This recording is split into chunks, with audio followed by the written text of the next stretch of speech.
10 টাকা 5 টাকা কে দিবে বলো তাড়াতাড়ি আসো সুতির গোল্ডেন বানারসি অনেক কিছু ব্লাউজ আছে এখানে স্টোন কে কে আসবে জলদি আসো 5 টাকা 5 টাকা। হ্যালো বন্ধুরা আমি আবার চলে এসেছি নিউ ব্লগ নিয়ে ব্লগ মানে এরকম মিনি ব্লগ। তো এখানে বসে বসে কোনো কাজ পাচ্ছিলাম না তো এখানে মা দেখছি অনেক ব্লাউজ গোজাচ্ছে। তো আজকে তোমাদের সাথে আমার মায়ের ব্লাউজের কালেকশন শেয়ার করব। তো দেখাই তোমাদেরকে একটা একটা 5 টাকা দেখো একটা মা এখানে গুছিয়ে গুছিয়ে রেখেছে। মা আর খুশি আমার একটা ভাইজি আছে আর আমি সব খারাপ করে দিচ্ছি। এই দেখো একটা তাড়াতাড়ি তাড়াতাড়ি দেখাচ্ছি। এই দেখো একটা জলদি জলদি আমার যেগুলো ভালো লাগে। এই দেখো একটা লাল কালারটা ভালো লাগে কিন্তু এই চুমকি বস্তু একদম ডিপ ডিপ একটা আর অনেক এখানে আছে।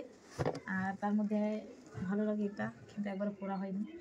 আর মা আমি দেখাচ্ছি মা গুটাইছে মায়ের মুখটা দেখো।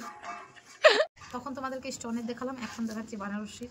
এই দেখো একটা এই দেখো একটা অনেকগুলো গুছানো হয়ে গেছে আমি লাস্ট এলাম তাই লাস্টেগুলো দেখাচ্ছি দুটো। তারপর সুতির কাজের দেখাচ্ছি এখন একটা এই দেখো একটা সুতির কাজ একটা গোল্ডেন। আর এই ব্লাউজটা একবারও পরা হয়নি যেহেতু অনেকটা স্লিপলেস। আর এখানে আছে সব কিছু সুতি ব্লাউজ। আর একটা দেখাই তোমাদেরকে এটাও আমার ভালো লাগে এটা বানারসি কাপড়েরই। আর এই ব্লাউজটা তোমরা দেখিয়েছো সব কিছুতে আমি পরি। আরেকটা দেখাই একদম এটা ভালো নেই খারাপ হয়ে গেছে কিন্তু এই ব্লাউজটা এমন কেউ নেই যে পরেনি মানে আমার যতজন ফ্রেন্ড আছে সবাই পরেছে মানে পাড়ার ফ্রেন্ডগুলোকে বলছে। আর আমারও খুব পার্সোনালি এটা ভালো লাগে আরও অনেক আছে তোমাদেরকে দেখাচ্ছি দাঁড়াও। আর এই দেখো সুতোর কাজ এটা তো দেখালাম মনে হয় একবার আরও আছে এই সাইডে অনেক। আর আমি যদি এইগুলো বার করি তো আমি এবার কিন্তু মায়ের কাছে ভালো রকমই পাবো তো কারণে তোমাদেরকে একটা একটু দেখাচ্ছি। আর কোনটা দেখাই এটা দেখো এই ডিজাইনটা খুব সুন্দর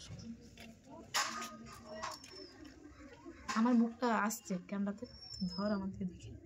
আর এখানেও আছে সব কিছু মানে ওই গোল্ডেন আর সুতির মধ্যে। আর দেখালাম না তোমাদেরকে এখন গোছাতে দিই কারণ আমাকে মা এবার বোম ব্লাস্ট করে দেবে আমার উপর ওই কারণে বলছি আমি ব্লাউজগুলো আমার কাছ থেকে নিয়ে চলে গেলাম কারণ একটা আমি খারাপ করে দিচ্ছিলাম। আর ব্লগটা এখান পর্যন্তই ব্লগটা কি বলবো।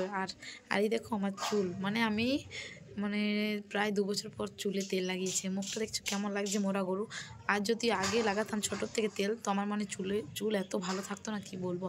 এখন যখন মানে খারাপ হয়ে যাচ্ছে তখন তেল লাগাচ্ছি দাঁত থাকতে দাঁতের মর্ম দেয় না সে হয়েছি আমি।